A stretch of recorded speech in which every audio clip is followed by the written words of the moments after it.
उनकी आंखों में दर्द है, तकलीफ है, पीड़ा है, आंसू है, और ये देश का हुक्मरान सुनने को तैयार नहीं, देखने को तैयार नहीं, कानों में रुई लगा दिया। ये सवाल मैंने प्रधानमंत्री से पूछा। वर्तमान हिंदुस्तान के प्रधानमंत्री नरेंद्र मोदी, वर्तमान हिंदुस्तान के गृह मंत्री अमित शाह, दोनों लोग गुजरात से हैं, पर्टिकुलर जाति से भी हैं। क्या ये हिंदुस्तान माने कि तुम पर्टिकुलर जाति के गृह मंत्री प्रधानमंत्री हो, पर्टिकुलर प्रदेश के गृह मंत्री प्रधानमंत्री हो? क्या गजब मजाक करते हो? आपने लोकतंत्र को झूठ तंत्र बना दिया, लोकतंत्र को जुमला तंत्र बना दिया, प्रजातंत्र को मजाक तंत्र बना दिया। शर्म नहीं आती आपको? 2 पैसे की लेना देना नहीं। हमारी लड़ाई तो ब्रजभूषण से भी नहीं, हमारी लड़ाई उस सिस्टम से है जो सिस्टम ऐसे अनेक ब्रजभूषण पैदा करता है। हमारी उस मानसिकता से लड़ाई है जो मानसिकता नारी को पैर की जूती समझता है। हमारी लड़ाई उस मानसिकता से है जो ये सोचता है, जो ये चाहता है कि मैं बेटियों का शोषण कर सकता हूँ, नारियों का अत्याचार कर सकता हूँ, बलात्कार कर सकता हूँ, यौन उत्पीड़न कर सकता हूँ, मेरा कोई कुछ नहीं कर सकता। क्यों?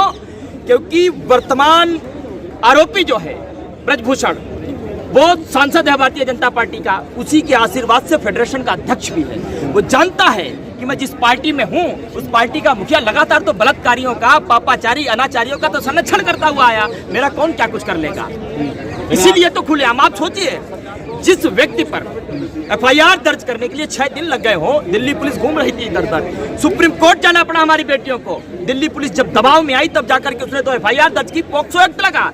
1 मिनट वो बाहर नहीं रह सकता है जिस पर पॉक्सो एक्ट लगाओ, लेकिन खुलेआम साहब चौड़िया रहे हैं, ऐसे भाषण दे रहे हैं, बड़े समाज से भी है। 85 से ज्यादा एफआईआर जिस पे दर्ज है, 38 से ज्यादा संगीन धाराओं में मुकदमे जिस पे दर्ज है, टाडा एक्ट जिस पे लगा है, गुंडा एक्ट जिस पे लगा है, गैंगस्टर एक्ट जिस पे लगा है, आर्म्स एक्ट जिस पे लगा है, और तो और टीवी पे बैठ करके जो खुद इस बात की गवाही देता है कि एक कत्ल मैंने भी किया, 302 का मुलजिम खुद अपने आप को खुद विक्टिम बनता है। ऐसा आदमी समाज सेवी तो नहीं हो सकता, मानव प्रेमी तो नहीं हो सकता, ऐसा आदमी राक्षस ही हो सकता है। और वो राक्षस खुलेआम सड़कों पर घूम रहा है। और आप बेटियों को न्याय देने की बजाय रात के 3 बजे, 3 तारीख की रात में 11:30 बजे पुलिस वालों को दारू पी करके भेजते हो लाठीचार्ज करने के लिए, उनके सर फोड़ रहे हो पहलवानों के, गाली गलौज कर रहे हो, बदतमीजी कर रही है। कौन सा सिस्टम है? अरे मैं तो कहता हूँ तमाम ऐसी सेनाएं, तमाम ऐसे दल जो इन बलात्कारियों के पक्ष में खड़े हैं, लेकिन याद रहे उन्हें, इन बेटियों के पक्ष में पूरा हिंदुस्तान खड़ा है, और हिंदुस्तान से बड़ा कोई दल नहीं होता, हिंदुस्तान से बड़ी कोई सरकार नहीं होती। और ये बेटियां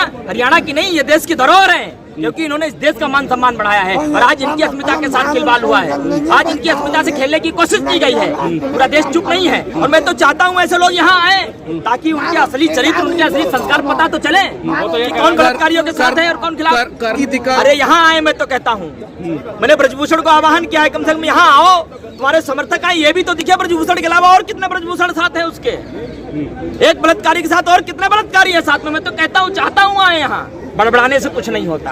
सर हम भी कहते हैं, ब्रजभूषण से ज्यादा तो दारू पी करके शाम को आदमी बड़बड़ाता है। आप करके दिखाइए ना, लेके आइए यहाँ, आप ब्रजभूषण दिखाएं, देखो मैं तो बलात्कारी हूँ, ब्रजभूषण ये मानते हैं। जितने भी और तुम्हारे साथ दल, संगठन, सेना, तुम्हारे जितने समर्थक हैं, आके दिखाओ, देश की जनता देखे कितने बलात्कारियों का समूह लेकर के घूमते हो। तो बयान सुना था मैंने बयान सुना था, उन्होंने कहा था कि सारे माफिया मिट्टी में मिला दिए, लेकिन उस मिट्टी को ही नहीं जानते हो आप। उस मिट्टी का नाम है भारतीय जनता पार्टी। जितने माफिया थे वो भारतीय जनता पार्टी में शामिल हुए, जितने बलात्कारी थे भारतीय जनता में शामिल हुए। कोई मंत्री बन के निकला, कोई एमएलए बन के निकला, कोई ब्रजभूषण बन के निकला, कोई फेडरेशन का अध्यक्ष बन के निकला। आपको समझ में नहीं आया आज तक? और जिस देश का मुखिया स्वयं बलात्कारियों के पक्ष में खड़ा होता हो, कैसे न्याय की उम्मीद करोगे आप समझो, अतीक अहमद के साथ तमाम लोग थे जो इस सरकार की कलई खोल सकते थे, और खुद अतीक अहमद कई राज्य से जानते थे, इसीलिए समय से पहले आपने ढेर कर दिया। विकास दुबे के साथ भी ऐसा ही हुआ था, कहाँ जांच होने दी आपने? और कल को ब्रजभूषण भी उनके जब गले की हड्डी बनेगा तो उनके साथ भी ऐसा ही होगा। ये सरकार का तो चरित्र संस्कार वो लगातार इस बात को तो दिखाते हैं। वो तो कह रहे हैं ब्रजभूषण फांसी पे चढ़ जाएंगे अगर हम दोषी होंगे तो। वो तो कह रहे थे कि अगर हमारे ऊपर एफआईआर हुई हम तब भी फांसी पे चढ़ जाएंगे। क्यों नहीं चढ़े? आप कह रहे हो कि आरोप सिद्ध हो जाए तब फांसी पे चढ़ जाएंगे। अरे एक ही मुंह से 2 बात बोलते हो आप। सही बात है जी। आप ऐसे और तो और, मैं तो ये मानता हूँ कि यदि चोर को चोर कहो और वो कोई रिएक्ट ना करे, मतलब वो गलत नहीं है। चोर को चोर कहने पर उसे दिक्कत हो, उसे तकलीफ हो, उछल कूद मचाए, इसका मतलब कुछ ना कुछ गड़बड़। इसलिए मैं कहता हूँ यहाँ दाल में काला नहीं है, पूरी दाल ही काली। प्रजातंत्र है ये, तो लोकतंत्र है, मोदी जी की महिमा है। उसी हरियाणा में पानीपत में बेटी बचाओ बेटी पढ़ाओ अभियान की शुरुआत की थी। उसी प्रदेश की बेटियों ने इस देश का मान सम्मान, 18 घंटे काम करने वाला प्रधानमंत्री, उसके घर में उसकी नाक के नीचे 18 दिनों से इस देश का गौरव बैठा है। आपको दिखाई नहीं दे रहा है? ये नहीं कहा था आपने, पकड़ा नहीं, मैं बताता हूँ। उसने कहा था कि पहले 7 की बात थी, फिर 100 की बात थी, फिर 1000 की बात हुई। क्या मैं रोज शिलाजीत की रोटी खाता था, मतलब खाता तो था, अब रोज खाता नहीं खाता था, ये तो जान में पता चलेगा। क्या कह रहे हैं? नहीं सुना। हर बार ये बयान आया है तो इसका मतलब शिलाजीत की रोटी खाइए कि शिलाजीत की रोटी में ऐसा है कि हजारों लड़कियों का शोषण हो सकता है।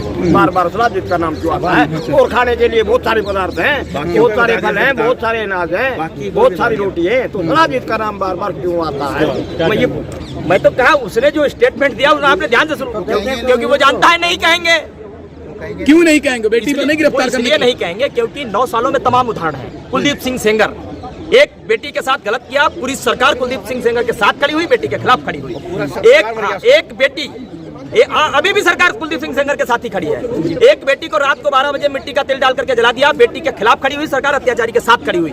इस देश का गृह राज्य मंत्री अजय मिश्रा टेनी, उसके बेटे ने 4 किसानों को गाड़ी के नीचे रौंद दिया, एक पत्रकार को रौंद करके मार दिया, सरकार उसके साथ खड़ी हुई और किसानों के पत्रकार के खिलाफ खड़ी हुई। इनका चरित्र दर्शाता है भाई, आप किस गफलत में हैं? किसका चरित्र कह रहे हैं? भाजपा की कह रहे हैं, राष्ट्रवादी पार्टी है, वो लोग कह रहे हैं सबसे बड़ा राष्ट्रवाद भाजपा है। अच्छा, मैं भी अपने आप को कहता हूँ मैं भगवान हूँ, मान लोगे आप?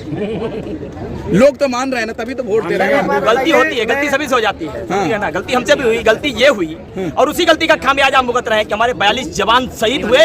इतिहास में पहला कोई प्रधानमंत्री था जिसने शहीदों के चीथड़े पर वोट मांगे।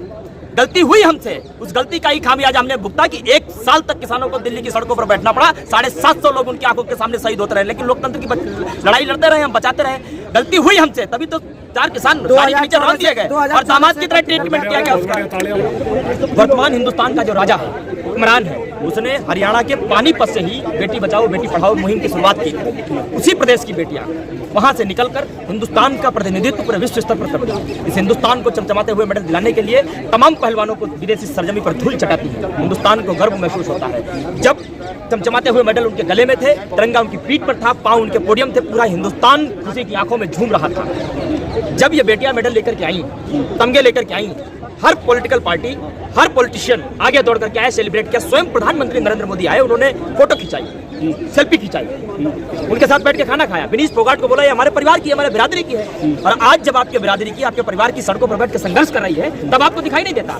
और जब ये मेडल लेकर के आई, तब हर पॉलिटिशियन पार्टी ने, हर पॉलिटिशियन ने इनका सेलिब्रेट किया, जश्न मनाया। और आज जब ये तकलीफ में है, तब क्यों नहीं खड़ा होना चाहिए हर पॉलिटिशियन, हर पॉलिटिकल पार्टी को? तो बीजेपी को खड़ा होना चाहिए। मैं तो ये कहता हूँ, यहाँ से महज 4-5 किलोमीटर की दूरी पर प्रधानमंत्री नरेंद्र मोदी का घर है, 3-4 किलोमीटर की दूरी पर गृह मंत्री अमित शाह का घर है, 2-2.5 किलोमीटर की दूरी पर एक ऐसी महिला का घर है जो बात बात पे वीरांगना हो जाती थी, रानी लक्ष्मीबाई बन जाती थी, सिलेंडर लेके घूमती रहती थी, बड़े महिला सम्मान की बात करती थी। इन तीनों आदमियों को यहाँ आना चाहिए था, यहाँ घुटनों के बल बैठ करके इन बेटियों से आंसू पोंछ करके माफी मांगनी चाहिए थी कि मुझसे गलती हो गई, देर हो गई कि तुम्हारी बात को सुनने में। ये करना चाहिए था अभी को। और छोड़ो, जिस देश में, मेरी बात सुनो, जिस देश में महिला सम्मान की बात की जाती हो, बेटी बचाओ बेटी पढ़ाओ की बात की जाती हो, 18-18 घंटे काम करने की डींगे हाँकते हो प्रधानमंत्री, उसी देश से बेटियां सड़कों पर बैठी हैं। रात को दिखाई नहीं दे रहा है, शर्म नहीं आ रही आपको? दूसरी बात, जिस देश की राष्ट्रपति एक महिला हो, उसी देश में इस भारत का मान सम्मान पूरे विश्व स्तर पर बढ़ा चुकी, इस भारत की मिट्टी की महक पूरी दुनिया में जो है महका चुकी बेटियां सड़कों पर बैठी हो। क्या द्रौपदी मुर्मू को ट्वीट नहीं करना चाहिए?